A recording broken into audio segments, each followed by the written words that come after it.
On di YouTube. Assalamualaikum warahmatullahi wabarakatuh. Waalaikumsalam warahmatullahi wabarakatuh. Alhamdulillah wa syukurillah wassalatu ala rasulillah Muhammadin sallallahu alaihi wasallam.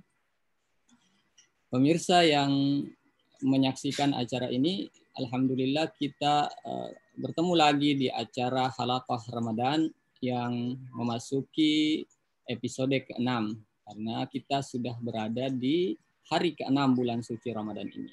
Episode ini dibuat untuk dakwah agar kita bisa saling menambah ilmu, pengetahuan tentang keagamaan dengan menghadirkan ya narasumber yang mempunyai kapasitas ya, ilmu di bidangnya masing-masing. Alhamdulillah saat ini bersama kami Ustadzna Haji Muhammad Amri LCMA. Beliau adalah lulusan Al-Azhar jurusan tafsir ilmu Al-Quran yang sekarang mengabdikan diri untuk membina mahasiswa di IAIN Ternate. Sekedar tambahan, beliau juga merupakan ya senior dulu kami di Manpeka. Subhanallah banyak memberikan inspirasi dan juga mendidik sehingga menjadi inspirasi bagi kami.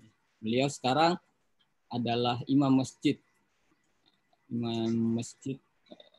Jami yang ada di Ternate dan juga sebagai pimpinan Jamiah IAIN Ternate. Dan pada kesempatan ini beliau akan membawakan materi seputar bagaimana meningkatkan kualitas diri di bulan Ramadan ini. Yang tentunya ya, bulan Ramadan adalah bulan yang sangat mulia ini, banyak hal yang harus kita lakukan sehingga kualitas diri kita juga meningkat di bulan suci Ramadan ini. Terkait mungkin juga bagaimana situasi saat ini kita di tengah pandemi ini. Beliau kita sapa dulu. Ustadz, apa kabar? Ustadz Amri? Alhamdulillah, baik. Ya, baik, Ustadz. Ya. Tambahan Ustadz, sesi pertama kami beri waktu 30 menit untuk membawakan materi. Setelah itu kita akan adakan tanya kepada peserta, audiens, partisipan yang ada. Partisipan yang ada di Zoom, mohon kiranya untuk mengikuti sedikit peraturan di sini bahwa video dan audio kita nonaktifkan ya. Yang bisa aktif cuma pemateri saja karena kita langsung live di YouTube. Untuk efisiensi waktu, al-an falyatafaddal mashkura, saya serahkan kepada pemateri untuk mengambil alih audio atau channel ini. Silahkan Ustaz. Terima kasih. Bismillahirrahmanirrahim. Assalamualaikum warahmatullahi wabarakatuh. Alhamdulillah. Alhamdulillahilladzi 'allama bil qalam, 'allama al-insana ma lam ya'lam. Assalatu wassalamu ala asyrafil anbiya'i wal mursalin. Sayyidina Muhammadin wa ala alihi wa sahbihi ajma'in. Rabbi shrah li sadri wa yassir li amri wahlul 'uqdatam min lisani yafqahu qawli. Subhanaka la ilma lana illa ma 'allamtana innaka antal alimul hakim. Rasa syukur yang setinggi-tingginya kepada Allah Subhanahu wa taala. Salawat dan salam senantiasa kita curahkan kepada junjungan kita Rasulullah Muhammad sallallahu alaihi wasallam. Alhamdulillah, pada kesempatan yang mulia ini kita semua dipertemukan dalam satu wadah yang luar biasa ini, tentunya dengan prakarsa seorang direktur dari Asia Iman Media Center yang saya anggap sebagai seorang sosok inspirasi yang luar biasa, tidak hanya berhasil dalam bisnis, tapi tidak melupakan nilai-nilai dakwah yang mudah-mudahan kita semua bisa mengambil peranan dan bisa memberikan sesuatu yang bisa kita berikan sesuai dengan kapasitas dan kemampuan masing-masing.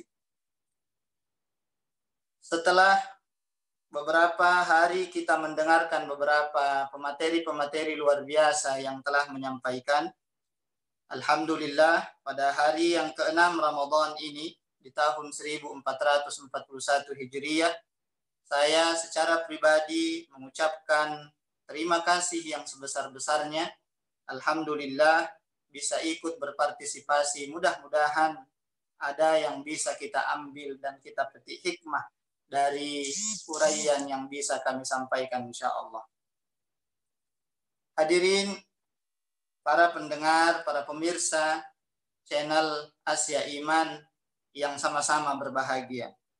Secara sederhana, Ramadan tentu memiliki nilai yang luar biasa pada pribadi kita masing-masing.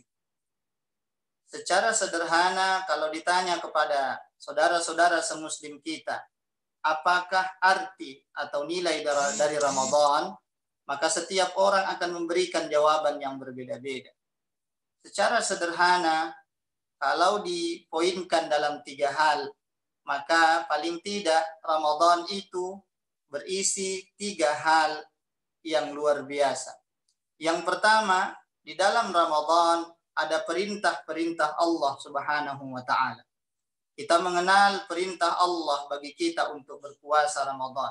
Kita mengenal perintah dari Rasulullah Shallallahu alaihi wasallam kepada kita untuk menghidupkan malam-malam Ramadan, dan itu adalah bagian dari agama yang kita cintai.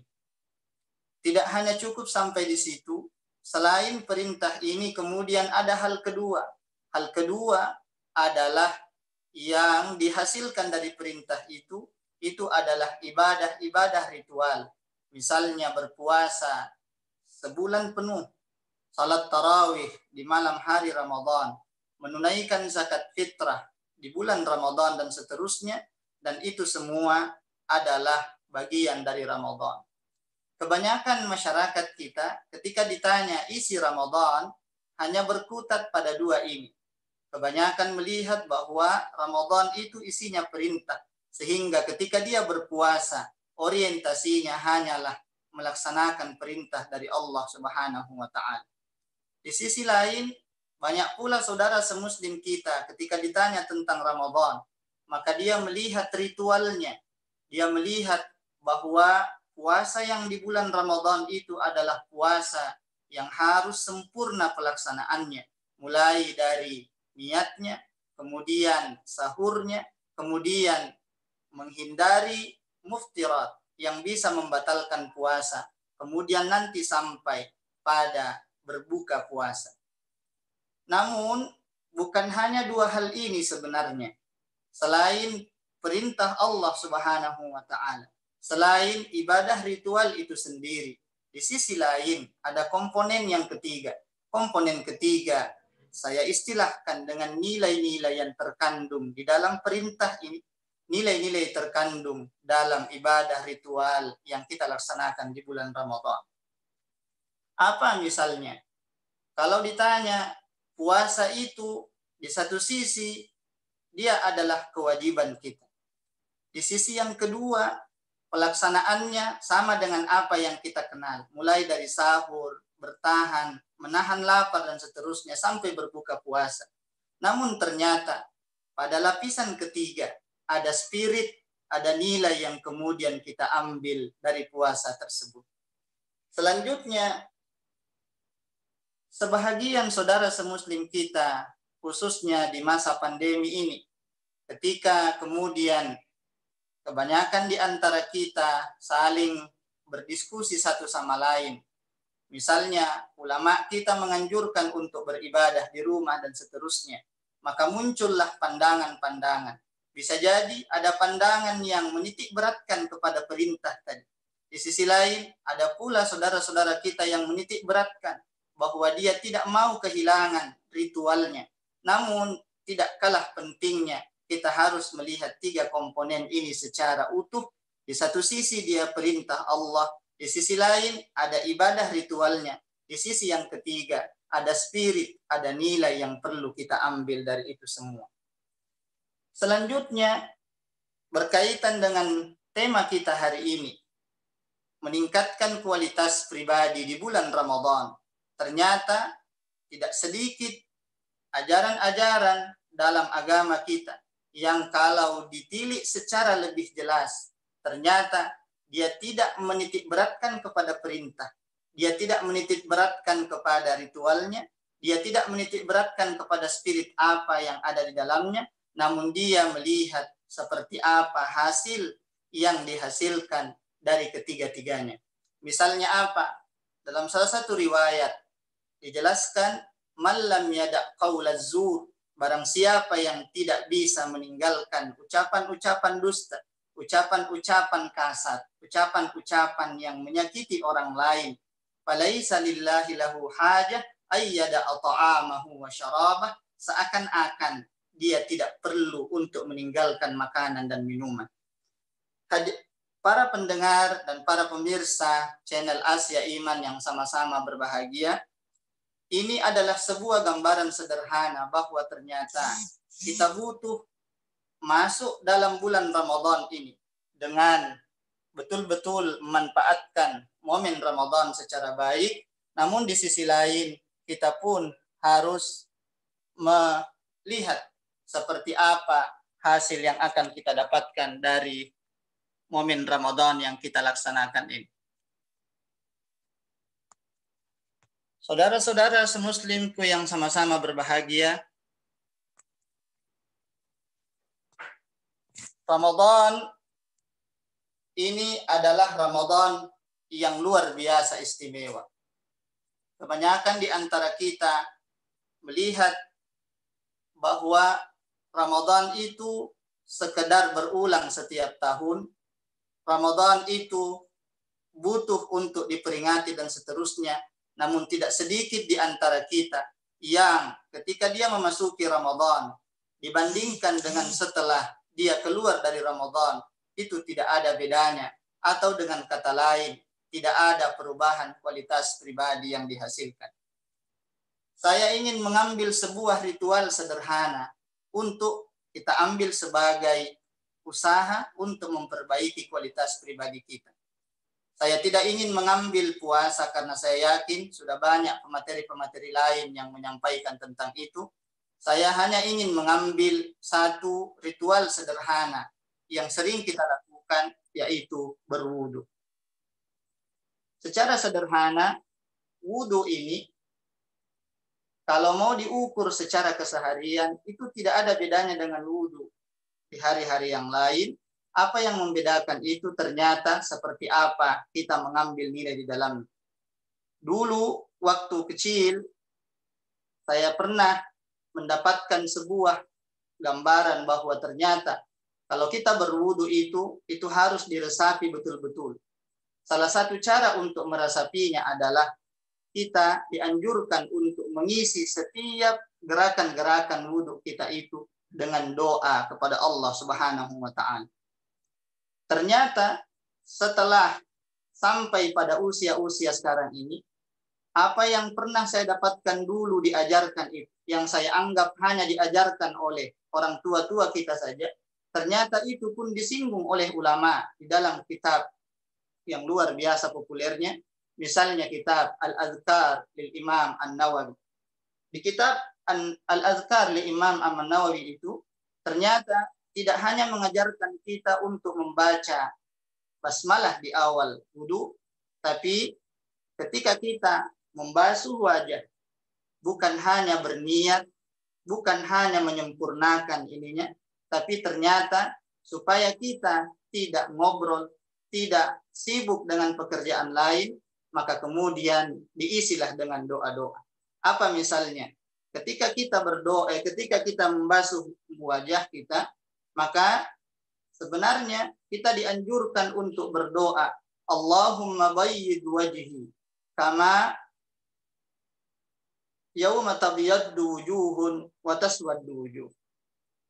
kita minta kepada Allah Subhanahu wa taala ketika kita berwudu agar kita tidak ngobrol dengan orang lain, maka mari kita isi dengan doa. Doanya adalah, ya Allah, ketika kita basuh wajah ini, kita berdoa kepada Allah Subhanahu wa taala, ya Allah, cerahkanlah wajahku di hari nanti, Engkau akan memisahkan antara orang-orang yang cerah dan gelap wajahnya.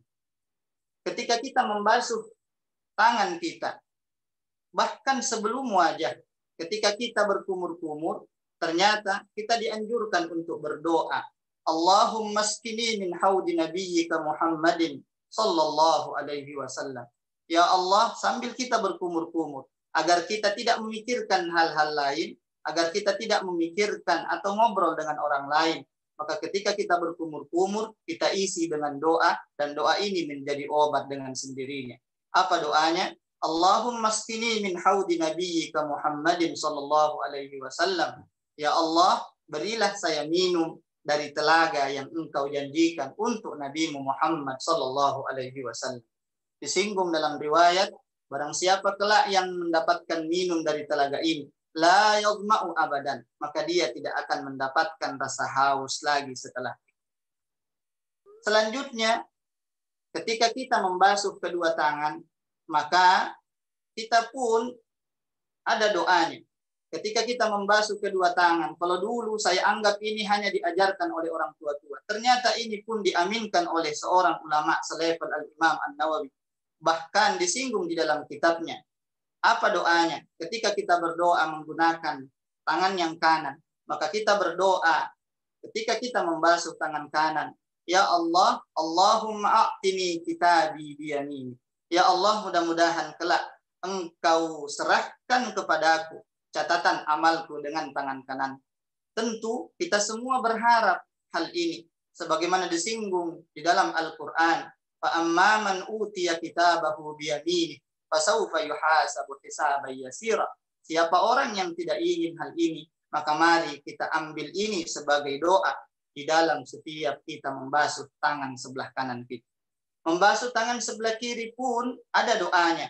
Namun perlu kita perhatikan jangan sampai dia tertukar. Bedanya sedikit saja. Kalau di sebelah kanan Allahumma a'tini kitabi biyamini, yang di sebelah kiri kita ganti Allahumma la tu'tini kitabi bishimali. Kalau diartikan, ya Allah, janganlah Engkau serahkan catatan amalku dengan tangan kiri. Selanjutnya, ketika kita membasuh kepala, mungkin sebahagian kita hanya menganggap itu sebagai ritual yang sudah sering dilakukan dan seterusnya, sehingga dia tidak meresapi lagi. Maka kemudian untuk meresapi itu semua, ada doa yang diajarkan. Dan doa yang diajarkan adalah ketika kita membasuh kepala. Kalau mungkin kita hanya membasuh rambut, maka kita pun berdoa, Allahumma harrim lahmi wa bashari minan nar. Ya Allah, haramkanlah dagingku, haramkanlah seluruh anggota tubuhku dari api neraka. Kita semua di dunia ini, khususnya di bulan Ramadan, adalah hamba yang berusaha mendekatkan diri kepada Allah. Kita tidak tahu, tidak punya jaminan apakah nanti kelak kita bisa terhindar dari api neraka. Kalau Allah yang sudah menghindarkan kita, kalau Allah yang sudah mengharamkan itu semua, maka insya Allah tidak ada keraguan, dan mudah-mudahan kita bisa menaruh harapan dari doa-doa yang kita panjatkan. Kemudian selanjutnya, ketika kita membasuh telinga, tidak asal kemudian kita membasahi telinga itu. Sehingga kemudian sering kita dapati saudara-saudara semuslim kita membasuh telinga sambil tertawa, membasuh telinga sambil bercanda. Mungkin karena dia belum tahu obatnya. Ternyata ulama punya obatnya. Apa obatnya? Diisi dengan doa. Apa doanya? Allahumma ja'alni mimman yastami'una al-qawla fayattabi'una ahsana. Ya Allah, jadikanlah saya orang-orang yang mendengarkan ajakan-ajakan kebaikan, tapi tidak cukup sampai di situ. Fayattabi'una ahsana, namun ikut melaksanakan ajakan kebaikan itu. Setelah membasuh telinga, ternyata setelah itu kemudian kita mencuci kaki dan seterusnya. Itu pun ada doanya. Apa yang diajarkan di dalam kitab Al-Adhkar lil Imam Nawawi, ternyata diajarkan ketika kita membasuh kaki, kita meminta kepada Allah, Allahumma tsabbit qadami. Ya Allah, tetapkanlah kakiku. Atau paling tidak diminta kepada Allah Subhanahu wa taala, mudah-mudahan kita bisa melewati sirat ketika nanti kita di titian itu. Dijelaskan dalam riwayat, nanti kelak ada orang-orang yang beruntung, ada orang yang melewati sirat dengan begitu cepatnya, ibarat secepat kilat dan seterusnya. Namun ada juga orang yang tertatih-tatih dan seterusnya. Dan na'udzubillah, ada banyak orang yang tidak mampu melewati itu semua. Kita tidak punya jaminan dan harapan kita semata-mata hanya kepada Allah Subhanahu wa taala. Ini adalah gambaran sederhana bahwa ternyata setelah kita tahu ajaran agama berupa anjuran untuk melaksanakan wudhu misalnya, kemudian kita sudah punya ritualnya, jangan kita hanya melihat kepada perintahnya semata, tapi kita pun perlu untuk melihat ritualnya secara baik. Kemudian yang ketiga, kita lihat nilai-nilai apa yang ada di dalamnya. Gabungan dari ketiga inilah yang insya Allah akan menjadikan pribadi kita yang dulunya sebelum Ramadan mungkin memiliki kekurangan-kekurangan dari kualitas pribadi kita. Mudah-mudahan setelah ditempa di bulan Ramadan ini dengan berapa ibadah-ibadah positif di dalamnya, kita ambil perintahnya, kita laksanakan ibadah selengkap-lengkapnya dan sesempurna-sempurnanya. Yang ketiga, kita ambil nilainya. Dan mudah-mudahan gabungan dari itu semua bisa menghasilkan pribadi yang berkualitas insya Allah. Ini adalah gambaran sederhana dari wudhu. Wudhu bagi kita atau bagi orang-orang yang awam mungkin itu dianggap sebagai sesuatu yang sederhana. Namun sesungguhnya ada banyak contoh-contoh di mana para ulama kita menjadikan wudhu itu sebagai sesuatu yang luar biasa. Saya pernah mendapatkan seorang alim, tanya kepada beliau, pakaian apakah yang Anda gunakan? Ternyata beliau tidak menjawab pakaian berupa helai kain dan seterusnya. Tapi ternyata beliau menjawabnya justru, jadikanlah wudhu itu sebagai pakaian. Mungkin kita belum tentu sampai pada level seperti itu. Namun tidak ada salahnya kita berusaha mendekatkan diri kepada Allah Subhanahu wa taala. Sehari semalam kita mungkin paling tidak mengambil air wudhu 5 kali sehari semalam. Mungkin tidak setiap kita berwudhu itu berbekas di hati.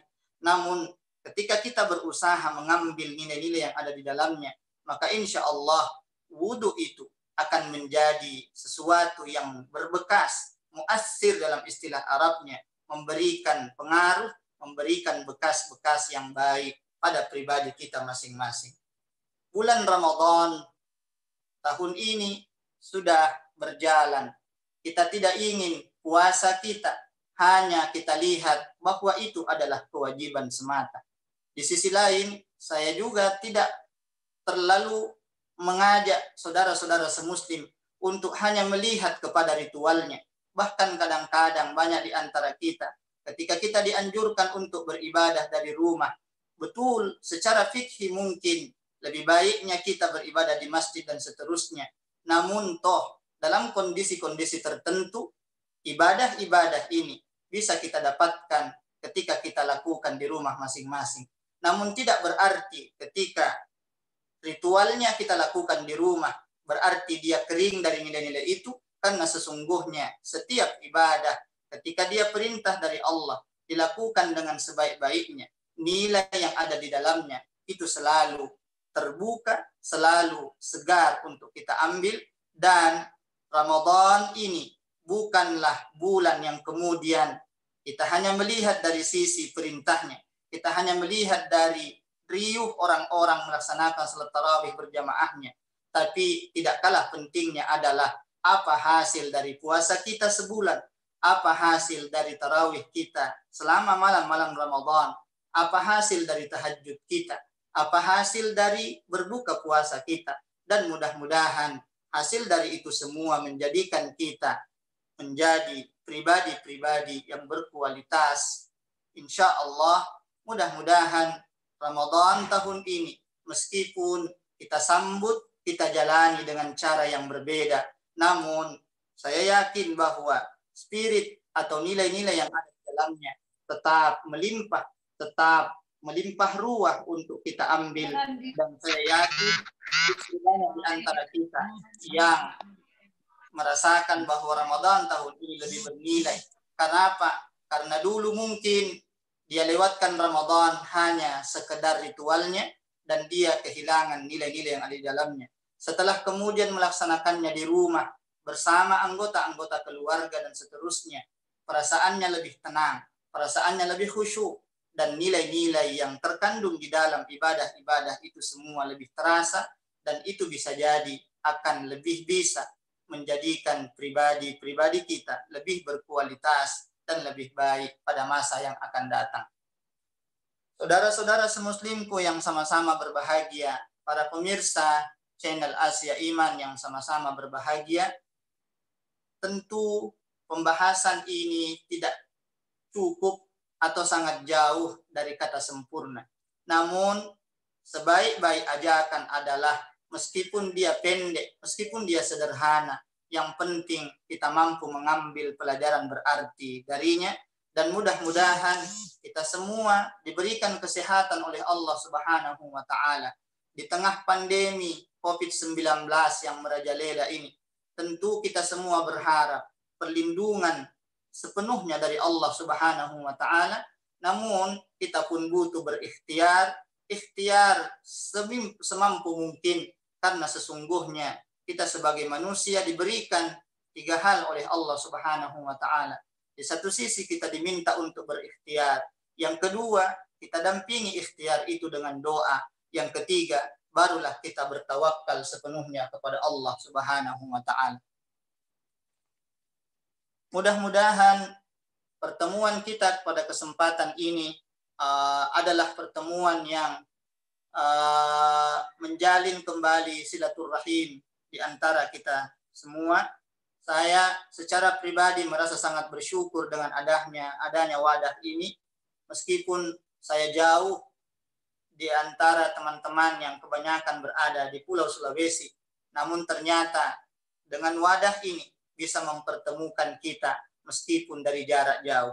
Saya yakin kerinduan-kerinduan ini, rasa kebahagiaan-kebahagiaan yang dulunya pernah terjalin, mudah-mudahan bisa kita pertahankan, dan mudah-mudahan di bulan Ramadan yang mulia ini, meskipun mungkin ada sebagian di antara kita yang tidak mungkin untuk mudik, karena memang lebih baiklah kita berada di tempat kita sekarang, karena bisa jadi ketika kita mudik, justru bukan kebahagiaan yang muncul, bukan kekhusyuan yang kita dapatkan, namun sebaliknya, siapa tahu justru kemudaratan yang bisa kita dapatkan. Hadirin yang sama-sama berbahagia, mungkin inilah yang dapat saya sampaikan dalam kesempatan ini. Saya berharap Ramadan kita tahun ini, puasa kita tahun ini, tarawih kita tahun ini, zakat yang kita keluarkan tahun ini, kita laksanakan sepenuhnya sebagai bentuk ketaatan kita kepada Allah.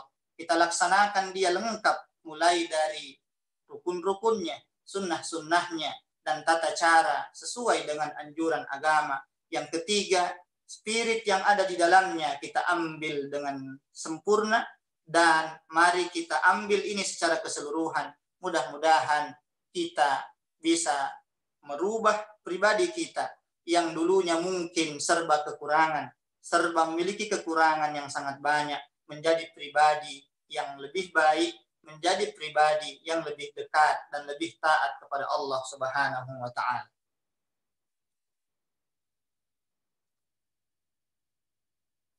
Baik, Ustaz. Ya. Masya Allah, barakallah fiik ya Ustaz, jazakumullahu khair, karena tak terasa juga bahwa waktu terus bergulir. Alhamdulillah kita telah mendapatkan beberapa tambahan. Yang uniknya tadi Ustaz, ternyata mengkaitkan kualitas ini dengan contoh yang sangat sederhana, yaitu berwudu ya. Berwudu. Bahwa ternyata wudu ini ketika dimaknai jangan salah, ternyata nilai-nilai wudhu juga mampu kita jadikan contoh untuk meningkatkan kualitas pribadi kita, di mana wudhu ternyata harusnya bukan hanya ritual ya, bukan hanya hal yang dilakukan begitu saja, tapi mulai dari awal ada niat, kemudian ada doa di dalamnya yang sungguh luar biasa. Doa-doanya tadi sempat baru bisa dipahami betapa dalam nilai doa ketika kita membasuh muka, doanya berbeda, tangan kanan, tangan kiri juga harus diresapi. Baik, Ustadz, kita masuk ke sesi selanjutnya, yaitu sesi tanya jawab. Sesi tanya jawab ini kami akan membacakan beberapa pertanyaan ya dari para audiens yang ada. Kalau tidak ada yang bertanya dari audiens, mungkin dari tim akan mempertanyakan. Oh, ternyata ada, Ustadz. Ini ada di YouTube. Saya bacakan di YouTube, baru masuk ini. Tabe Ustadz ya, dari Firah ya, Adinda. Firah ya. Ini di Palopo ini Ustadz, ya, pertanyaannya. Ya. Tapi Ustadz, ada pertanyaanku terkait tata cara berwudu. Apakah perbedaan ketika wudu saat puasa dan wudu tidak puasa?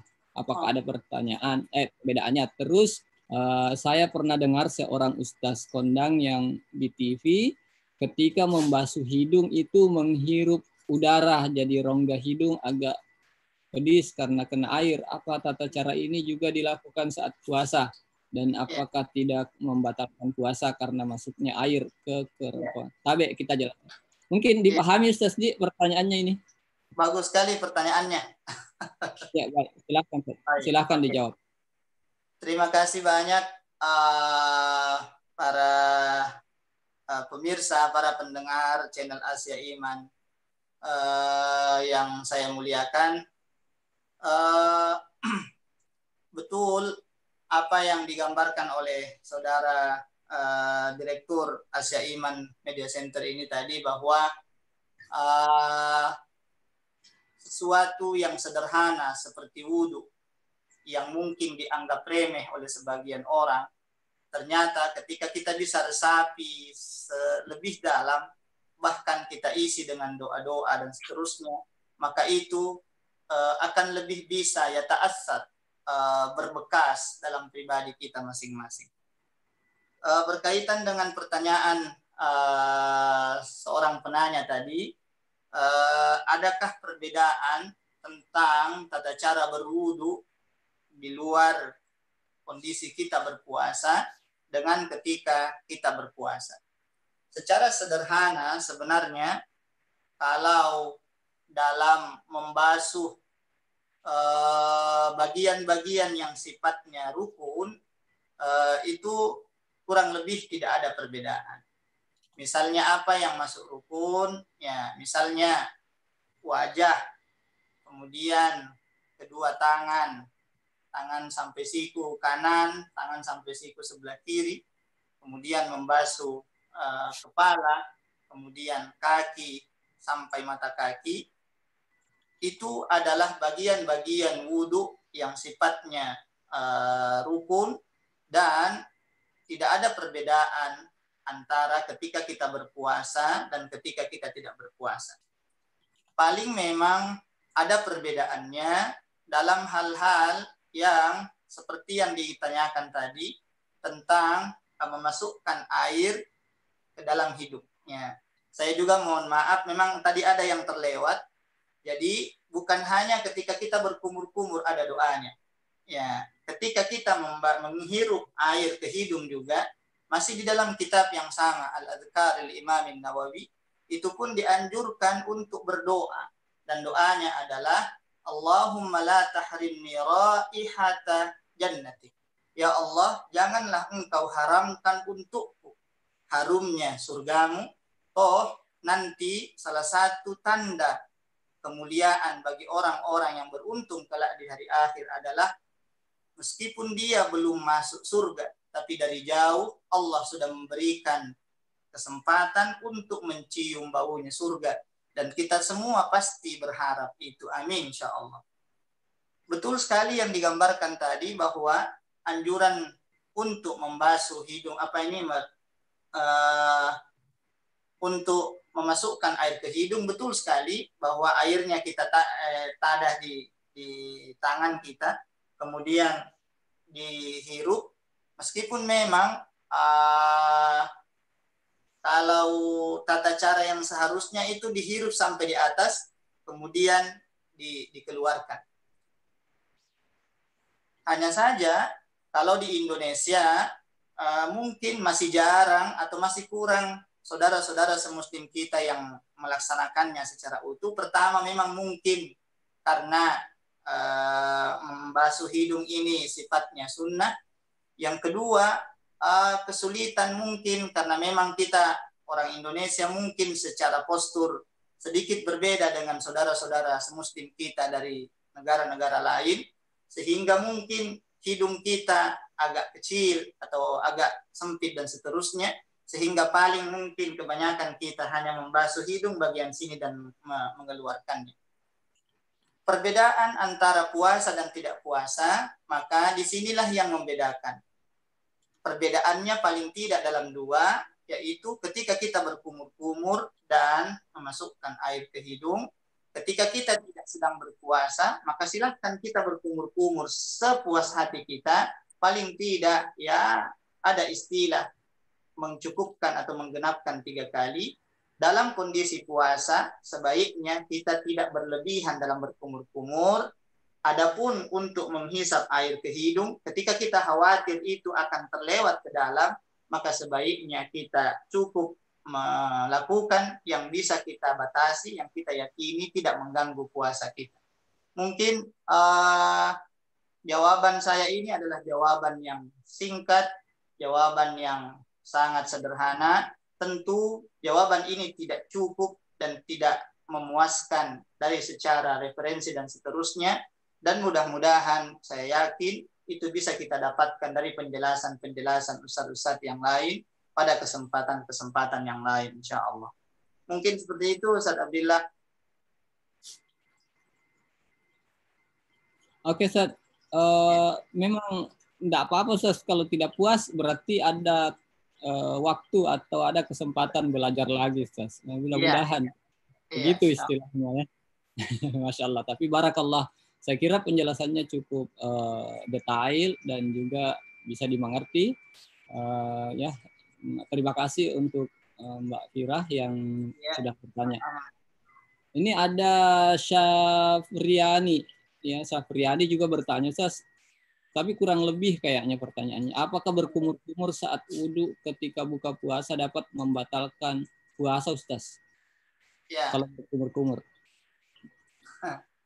Ya. Saya kira jawabannya juga mungkin tidak jauh dari yang tadi. Cuman untuk pertanyaan kedua, paling saya hanya mencoba menjawab seperti ini. Tergantung cara kumur-kumurnya seperti apa. Kalau kumur-kumurnya dia bisa batasi hanya di bagian mulut, kemudian airnya dikeluarkan seutuhnya, maka itu insya Allah tidak ini. Tapi sekali lagi prinsipnya tadi, ketika kita berpuasa, berkumur-kumur ringan. Ya, jangan berkumur-kumur dengan intensitas yang lebih karena dikhawatirkan akan ada yang terlewat. Kalau kumur-kumurnya itu kumur-kumur yang sampai menelan, itu yang kemudian dikhawatirkan menjadi penyebab batalnya puasa, karena batasan istilah meminum itu adalah ketika kemudian kita memasukkan cairan melalui mulut kita yang melewati tenggorokan kita.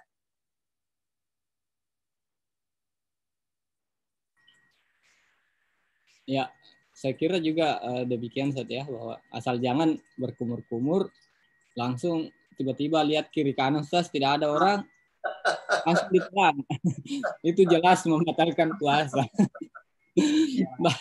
Baik, ini ada pertanyaan dari Zoom, Ustaz, ya, via Zoom.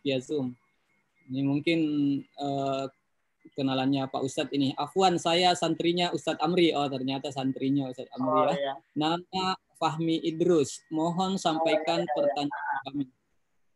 Bagaimana relasi ini Ustadz pertanyaan. Bagaimana relasi antara puasa dengan ibadah sholat?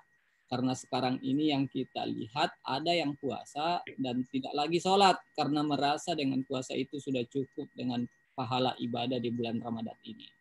Jadi cukup nih puasa Ramadan, yang makin sembahyang Ustaz. Pastinya begitu. Ya. Oh iya, bagus sekali pertanyaannya. Bagus, mungkin tambah lagi satu Ustaz, biar lebih bagus ininya. Jadi sekalian pertanyaan, ini ada lagi pertanyaan yang masuk. Yang satu tadi kan dari Fahmi, relasi antara puasa dengan ibadah sholat dengan puasa tadi ya. Terus ini ada yang berkaitan dengan kualitas, ya kualitas. Tidak apa-apa Ustaz ya, 2 pertanyaan. Ya, berkaitan dengan meningkatkan kualitas diri Ustaz, ini ditandai dengan kualitas mungkin tutur kata dan akhlak. Begitu Kak Ustaz. Terus bagaimana kalau di medsos banyak bercanda dan juga posting makanan, padahal belum buka puasa orang. Bagaimana itu? Ya. Ya. Ini maka unik sekali nih pertanyaan-pertanyaan di sini, Ustaz. Kadang tidak disangka-sangka. Silahkan dijawab saya. Iya, terima kasih banyak. Bagus sekali pertanyaannya. Saya coba jawab yang pertama dulu. Secara sederhana tadi kan ada 3 yang saya ambil sebagai poin. Yang pertama, di Ramadan itu ada perintah Allah Subhanahu wa taala. Yang kedua ada ibadah ritualnya. Kemudian yang ketiga ada spirit atau ada nilai di dalamnya. 3 hal ini adalah 3 komponen yang tidak bisa kita pisahkan. Misalnya, ada orang yang mengatakan seperti ini. Kalau berpuasa itu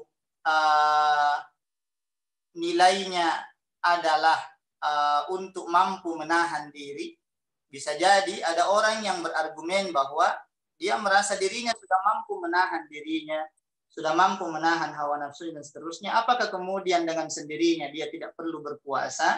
Saya melihat bahwa itu tidaklah cukup. Kenapa? Paling tidak saya jawab sederhana 2. Contoh kita adalah Rasulullah Muhammad SAW, dan ternyata kurang apa akhlak Nabi, namun ternyata Rasulullah tidak meninggalkan ibadah ritualnya.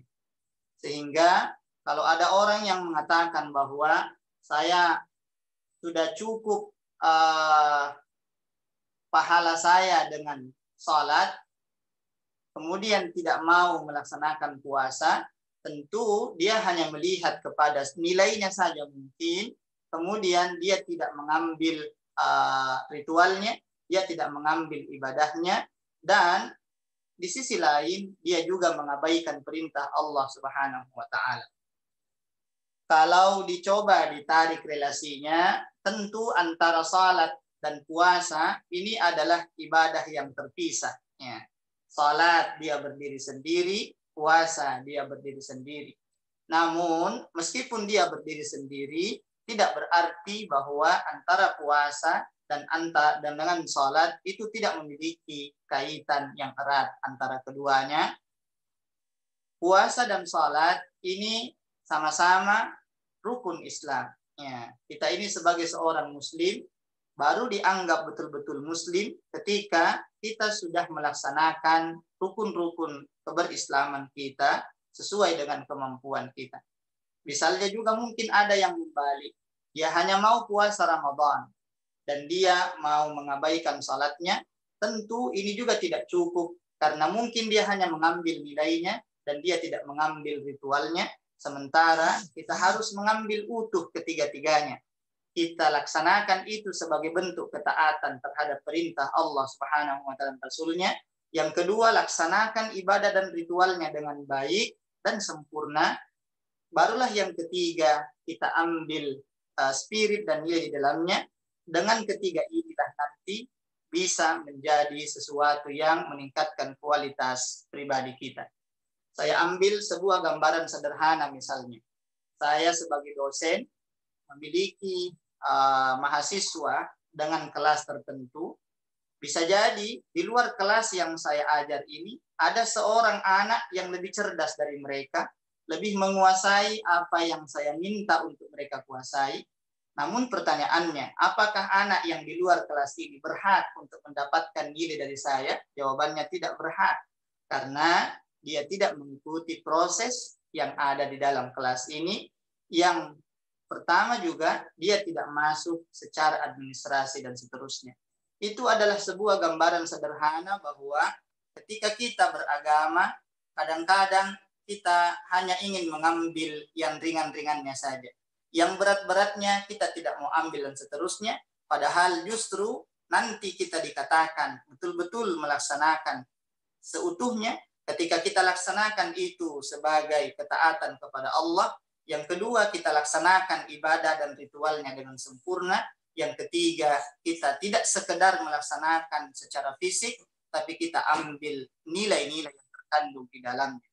Ramadan ini kadang-kadang ada orang-orang tertentu yang diistilahkan dengan Ramadaniyan. Dia insaf nanti di Ramadan. Setelah keluar Ramadan, ternyata dia berbalik menjadi Fir'aun lagi. Na'udzubillah summa na'udzubillah. Tentu agama kita tidak menghendaki hal-hal yang seperti ini. Salat misalnya, kaitan eratnya salat dengan kualitas pribadi kita, kita pasti tahu ajakan-ajakan para asatiz kita bahwa sesungguhnya innas salata, ya, salat itu sesungguhnya akan membawa kita menjadi pribadi yang baik ketika kita bisa menggabungkan ketiga-tiganya, insya Allah. Mungkin itu untuk jawaban yang pertama. Yang kedua, mohon maaf Ustaz Abdillah, saya lupa tadi pertanyaan yang kedua itu. Pertanyaan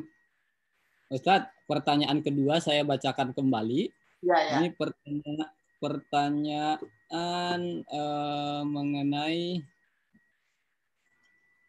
dengan meningkatkan kualitas diri ditandai dengan misalnya, saya ingat. Bagaimana yang sering posting makanan itu Ustaz, berkualitas ini apa mengganggu mungkin begitu Ustaz. Ya. Kalau saya berusaha melihat itu tidak sapu rata. Maksudnya apa? Orang memposting makanan itu tentu dilihat dari niatnya. Itu pertama. Ya. Apa tendensinya? Bisa jadi ada orang yang memposting makanan karena memang dia berjualan secara online misalnya. Apalagi di musim pandemi ini, ketika kita berjualan secara langsung, akan banyak kekhawatiran-kekhawatiran yang muncul. Entah kitakah yang akan menulari orang lain, atau justru orang lain yang akan menulari pribadi kita. Kalau dia berniatnya semata-mata untuk berjualan dan tidak berniat untuk mempengaruhi kualitas puasa orang lain, maka saya yakin itu sah-sah saja sesuai dengan niat yang dimiliki.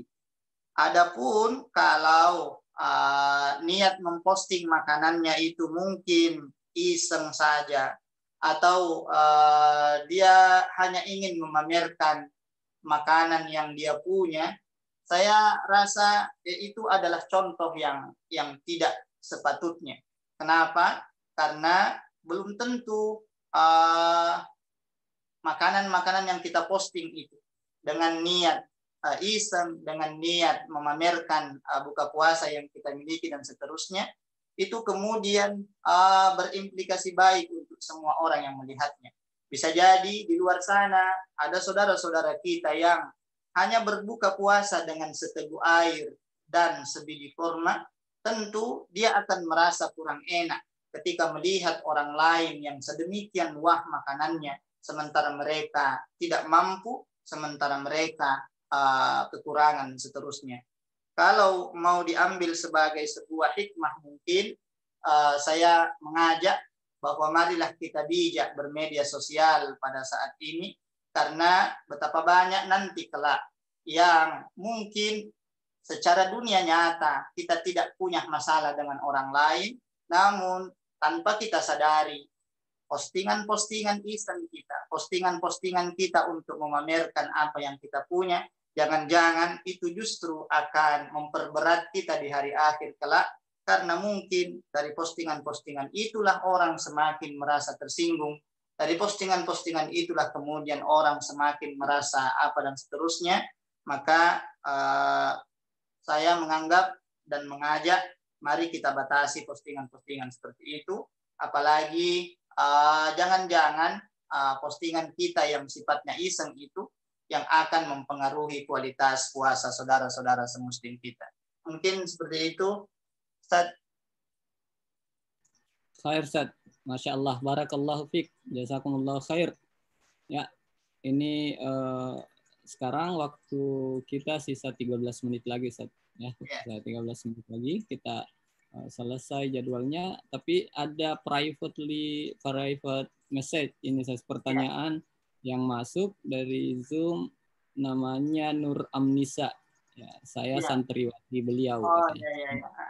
Nah, ini Nur Anissa bertanya, Ustaz, mungkin dijawab singkat saja, Ustaz, dan ini agak sedikit mungkin keluar dari tema, tapi tidak apa-apa ya, kita akumulasi karena saya lihat juga sudah tidak ada lagi pertanyaan yang lain.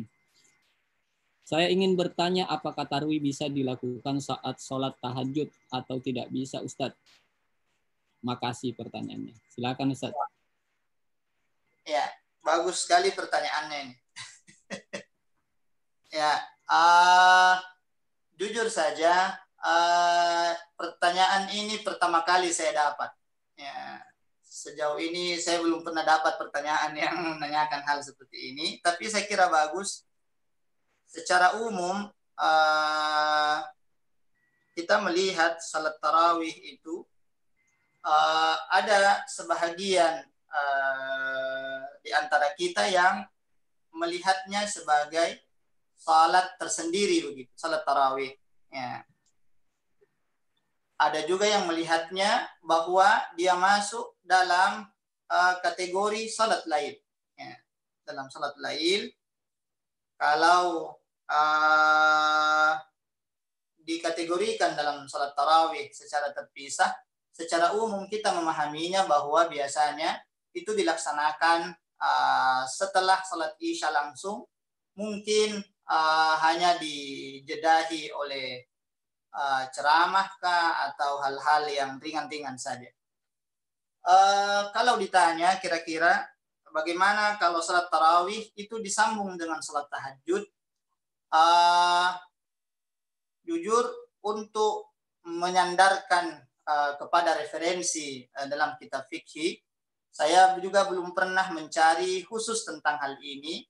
Namun kalau melihat spesifikasi salat tarawih ini, saya melihat ada keluasan bagi kita untuk melaksanakannya di sepanjang malam, meskipun tentunya sebaiknya kita lakukan pada waktu yang umum-umum bagi kita, yaitu setelah salat isya dan seterusnya.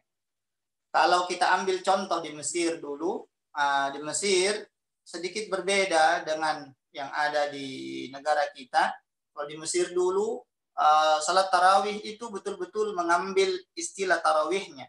Tarawih itu adalah salat yang sifatnya dilaksanakan dengan santai, dan saya mengambil nilai tarawihnya itu ketika selesai 2 rakaat salam, itu tidak buru-buru langsung masuk ke rakaat berikutnya.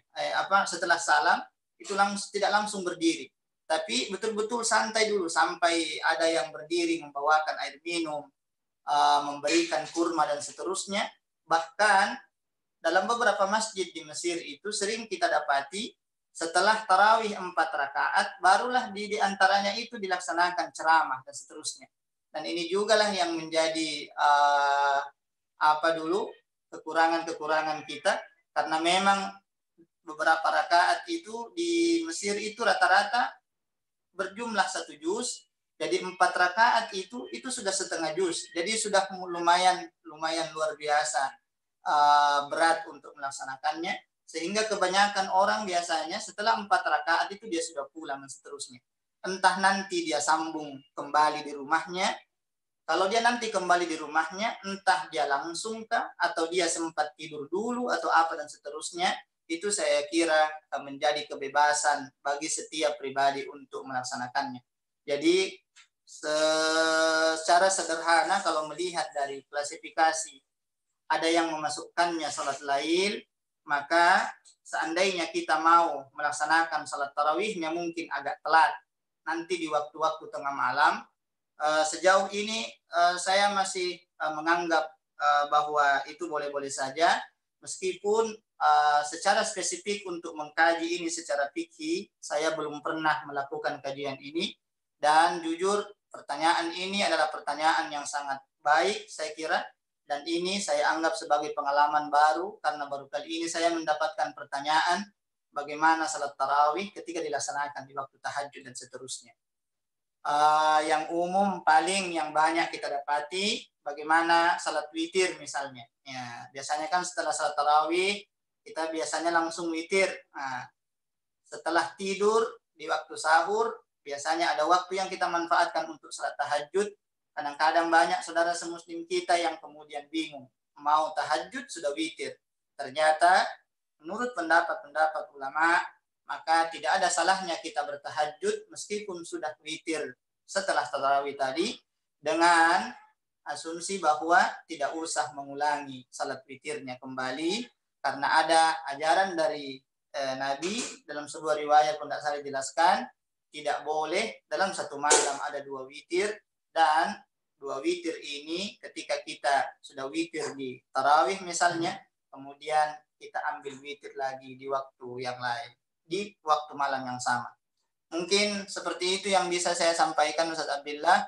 Mudah-mudahan bisa memberikan gambaran, meskipun saya yakin kita tidak akan pernah puas dengan jawaban-jawaban ini, karena tentu masih terlalu luas cakupan dan bahasannya lebih dalam. Baik, Ustaz. Jazakallahu khair, dan mudah-mudahan saja tidak puas, Ustaz. Ya, insya Allah tidak puas, kita belajar terus dan mengkaji terus. Tapi luar biasa, dari setiap pertanyaan itu sudah jelas sekali jawabannya, Ustaz. Baik, para pemirsa yang ada di channel ini, pemirsa yang budiman, setelah sesi kedua ini, alhamdulillah kita di penghujung acara, Ustaz. Jadi sesi ketiga. Sesi ketiga ini kita akan kembali meminta kepada pemateri ada 2 hal biasa sebelum ditutup acara ini, ya. Sebelum ditutup acara ini saya informasikan lagi bahwa insya Allah kajian Asia Iman Media Center ini dilaksanakan setiap hari selama bulan suci Ramadan, ya. Dan dengan menghadirkan insya Allah Ustadz atau Dai yang insya Allah mampu atau capable membahas tentang masalah-masalah yang berkaitan dengan keagamaan, dengan dakwah, dan juga namanya halaqah Ustaz, kita akan share atau mengambil faedah yang sebaik-baiknya di pertemuan ini. Insyaallah besok akan gabung bersama kita adalah Dr. Haji Muammar M.Irkah. Beliau ini adalah alumni DDI Mangkoso, kemudian dia setelah itu lanjut ke Mesir juga. Kalau tidak salah S2, S3-nya diselesaikan di Malaysia, ya, di Malaysia dengan konsentrasi ilmu hadis. Insya Allah akan bersama kita besok. Bagi pemirsa yang masih sempat hadir, kita hadir untuk terus dakwah di sini, untuk terus menambah, ya, kualitas atau mungkin menambah pahala kita dengan taklim ini. Ustaz, sesi ketiga ini adalah sesi di mana narasumber kami minta untuk menyampaikan kesimpulan akhir atau mungkin quote yang singkat dan mungkin bisa kami ingat lebih lagi, ya, karena pesannya singkat, Ustaz. Dan setelah itu ditutup dengan doa, ya. Walaupun sifatnya online, Ustaz, bersama kita ini di via Zoom ini ada sekitar 18 orang, ya, 19 tadi. Ya, biasa sampai ini kalau di channel YouTube informasi tadi juga demikian, Ustaz. Kurang lebih 20-an pemirsa, dan ini diputar berkali-kali nanti. Ya, saya kira doa di sini juga insya Allah adalah doa kita akan aminkan semua lewat media masing-masing. Nah, sesi ketiga saya kembalikan kepada narasumber Al-Ustaz Amri Al-An falyatafaddal masykura. Baik, sebagai penutup saya ingin memberikan semacam kesimpulan sederhana bahwa Ramadan tentu menjadi sesuatu yang kita nantikan dalam kehidupan kita, dan satu kesyukuran besar karena tidak semua orang yang menantikan Ramadan itu kemudian diberi kesempatan oleh Allah Subhanahu wa taala, dan kita yang telah mendapatkannya, kita yang telah berada di dalamnya, mari kita manfaatkan Ramadan sebaik-baiknya, karena tentu tidak ada jaminan bagi kita apakah kita akan senantiasa seperti ini atau apakah kita akan mendapatkan Ramadan pada tahun-tahun berikutnya.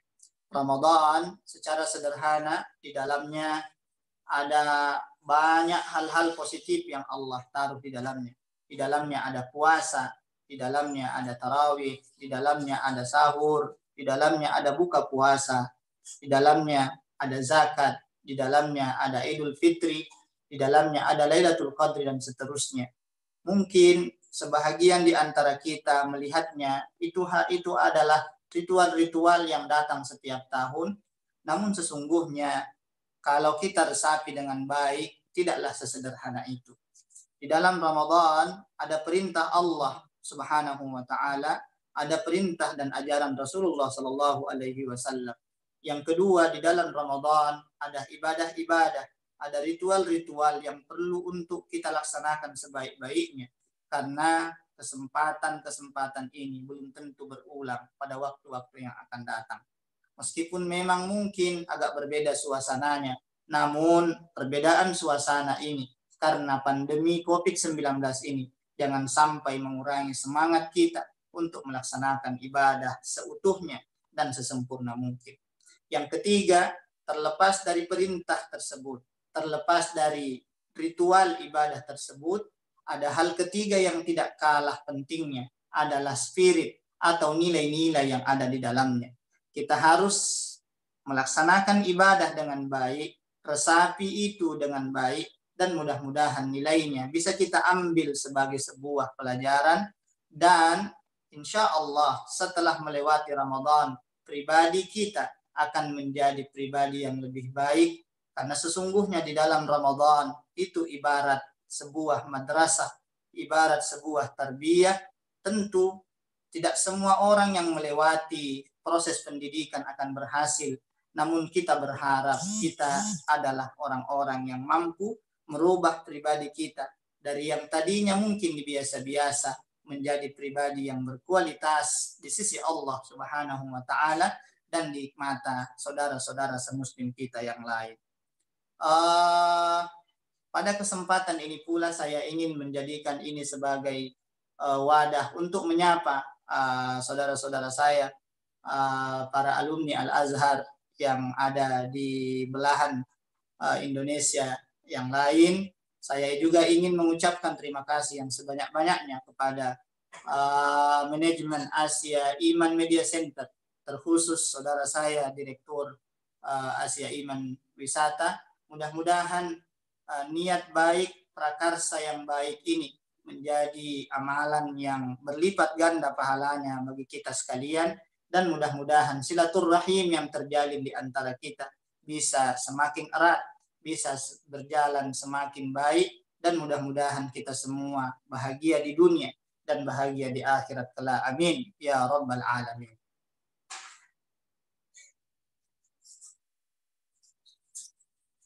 Amin ya rabbal alamin. Lanjut doa Ustaz. Fadhal. Mungkin demikian yang bisa saya sampaikan, Ustaz Abdillah. Saya mengucapkan salam dari kami di Maluku Utara untuk saudara-saudara di belahan Indonesia yang lain. Mudah-mudahan pandemi ini segera berakhir dan kita semua sehat walafiat sampai waktu yang akan datang insyaallah. Baik, kita tutup dengan doa Ustaz dari kita Ustaz. Berdoa Iya. Demi berberkahnya pertemuan kita pada kesempatan ini, mari kita tutup dengan doa bersama.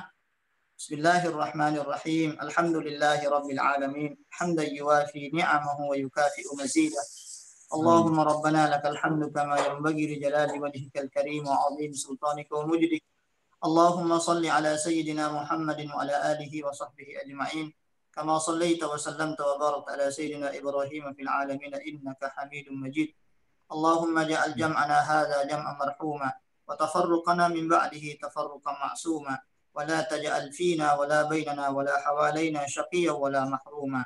اللهم اهدنا واهد بنا واجعلنا سببا لمن اهتدى. اللهم ادفع عنا البلاء والغلاء والوباء والفتن والمحن ما ظهر منها وما بطن من بلدنا هذا خاصة ومن بلدان المسلمين عامة يا رب العالمين. اللهم إنك عفو تحب العفو فاعف عنا. اللهم ربنا آتنا في الدنيا حسنة وفي الآخرة حسنة وقنا عذاب النار والحمد لله رب العالمين. Sekian.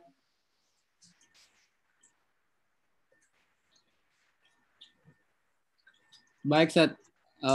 Terima kasih banyak atas kesempatan ini yang diluangkan kepada kami, dan para pemirsa, demikianlah acara hari ini, Halaqah Ramadan episode untuk hari ini, dan insya Allah kita akan bertemu lagi besok di jam yang sama, di waktu yang sama, tentunya dengan pemateri dan tema yang berbeda ya. Saksikan terus, support acara ini. Ya, support mungkin dengan bagikan, share. Kalau merasa berfaedah, bermanfaat, silahkan di subscribe ya.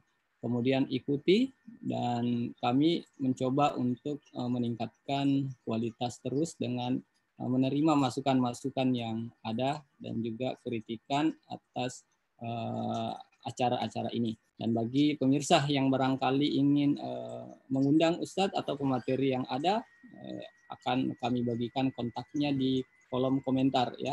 Ustadz Amri adalah pembina Jamiah yang ada di Ternate sana, merupakan imam masjid besar Ternate. Beliau adalah alumni Al-Azhar yang insya Allah ya sangat bisa ya, mengisi jadwal-jadwal yang ada ketika dibutuhkan. Terima kasih sekali lagi Ustadz dari tim Asia Iman Media Center ini. Jazakumullah khair, dan atas nama partisipan peserta, saya juga atas nama Abdillah undur diri dari acara ini. Kita tutup. Subhanakallahumma wa bihamdik nasyhadu an la ilaha anta nastaghfiruka wa natubu ilaik. Assalamualaikum warahmatullahi wabarakatuh.